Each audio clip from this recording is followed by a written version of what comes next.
Welcome back to Hardball. The marquee event of tomorrow night's primaries is the Democratic fight between Senator Arlen Specter and his challenger, U.S. Congressman Joe Sestak. Late today, I spoke with Congressman Sestak about the race and also about his opponent. Congressman Sestak, you're running against an incumbent who is 80 years old. He'll be 86 during this term if he gets reelected. He told me the other night he may run for reelection at the end of that term. Is age and seniority an issue of this campaign? Age is definitely not an issue. And Arlen Specter lost his seniority down in Congress when he switched parties. The issue is this. He's been there for 30 years advancing a Republican agenda. I respect the man.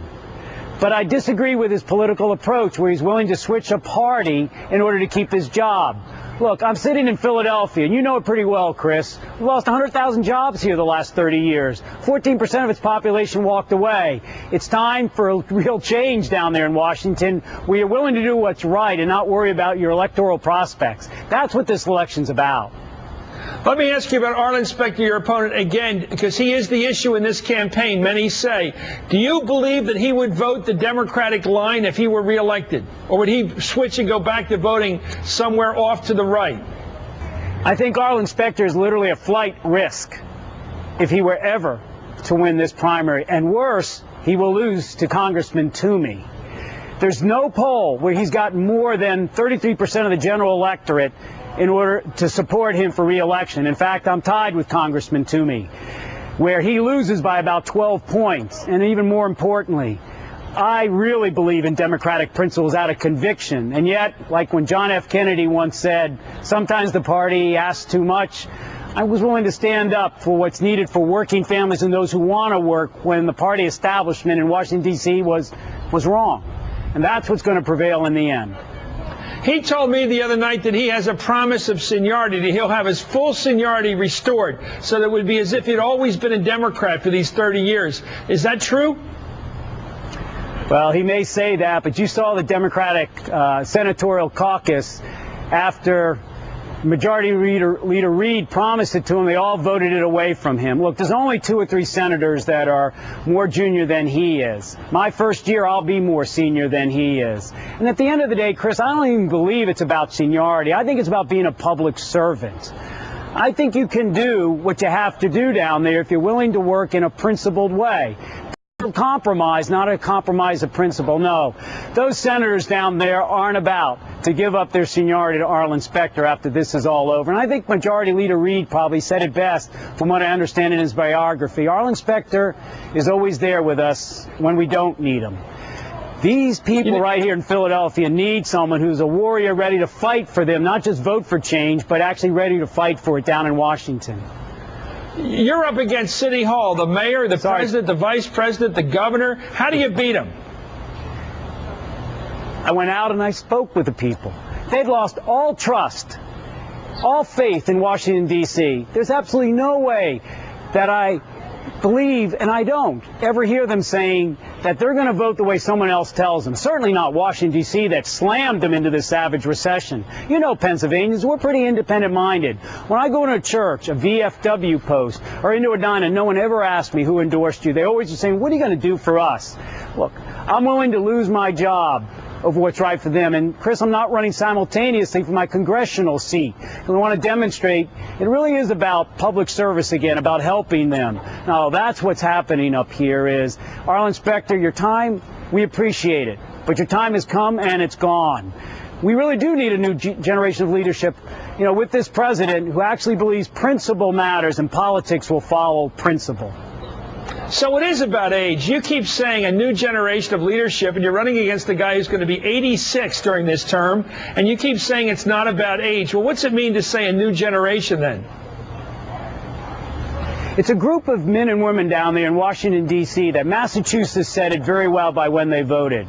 Pox on both your houses down there, you politicians who have been there, and believe it's about deal making, where my Democratic establishment started to get off track when they thought that with political calculation we could pass a health care bill with that deal for Arlen Specter. No, if we had had the real leadership in the Senate, I believe, alongside this president shaping the bill, we would have done so much better to have kept the trust of the public. No, it is about people who've been there far too long and have learned the ways of Washington, well, come on up here. This is a state that's the second oldest state in the nation, half the job creation in the last 30 years of the national average. There's a better way, and they know it. And I intend to bring that new generation of leadership, energy, new ideas, and willing to lose my job over what's needed for them, Chris. That's the difference. We have primary challenges all across the country tomorrow. We've got one in Arkansas. We've got one out in Kentucky, both in the Democrat and the Republican primaries. Why do you think the primary challengers are looking so strong? What is it that makes incumbents look weak in both parties? Chris, people have been hurt. I went into one of the counties during the summer when I went to those 6, 7 counties, and I spoke to you as I was in the midst of them. And I was talking to him to see whether to get in when the establishment told me to sit down. I remember a farmer who said to me when I asked him how the recession was, he said, "It's not too bad. I was hurting so much already." Do you think anybody really believes that the way Washington has operated, particularly over the last decade, that they are going to trust someone from down there who's been there and has been bred in Washington politics? No way. Look, Chris, I've got to earn their trust.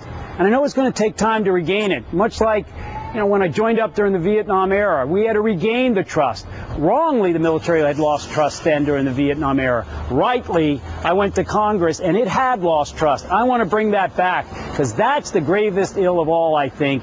If you got the trust of your sailors in the military, you got the trust of the working families, those who want to work, you can do things for this nation by doing things for them. That's what I want to do. You're running against the organization in Philadelphia, the party organization. There's going to be a lot of street money out there tomorrow. A lot of people, the committeemen and women are going to have money. They're going to be out there working all day long for the party with an official ballot with the name Specter right on it. How do you beat them when you've got labor guys and labor women and committee people, local pals, almost all of them backing Specter? How do you expect the voter to go out there and walk through that committeeman's face, walk through those signs, walk through those official ballots, ignore them all, and vote for Joe Sestak? How's that happen in a big city environment? That machine you talked about, let's take right here in Philadelphia. People are wondering, what the heck did the machine do for them to protect them from what happened? What did it do? I think there's a lot of good men and women there, but at the end of the day, when I talk to labor, I'm talking to the working families. I understand what the establishment did in Washington, D.C., from the top of the labor and those who are, Vice President Biden. They made a deal and they're trying to keep their end of it. But, I've gone to over 650 events since 1 January. I was in this church behind me just a couple weeks ago. We've gotten out and about. And, there's something different on this election, Chris. It's different. They're going to be making up their independent minds. Look, I still know I've got to earn that trust that's been lost down there, but I'm going to do it. And I'm going to do it by being a public servant, not a politician. I'm going to work hard with this president. I am. But at the end of the day, I'm certainly not a yes man. And I am going to earn their trust by coming back and making sure they know what I'm going to do. But tomorrow you're going to see that we're going to win. And it's the people here in Philadelphia and across this great state of Pennsylvania who lost their jobs or are holding on to them and want to be the focus of Washington, D.C.'s policies again.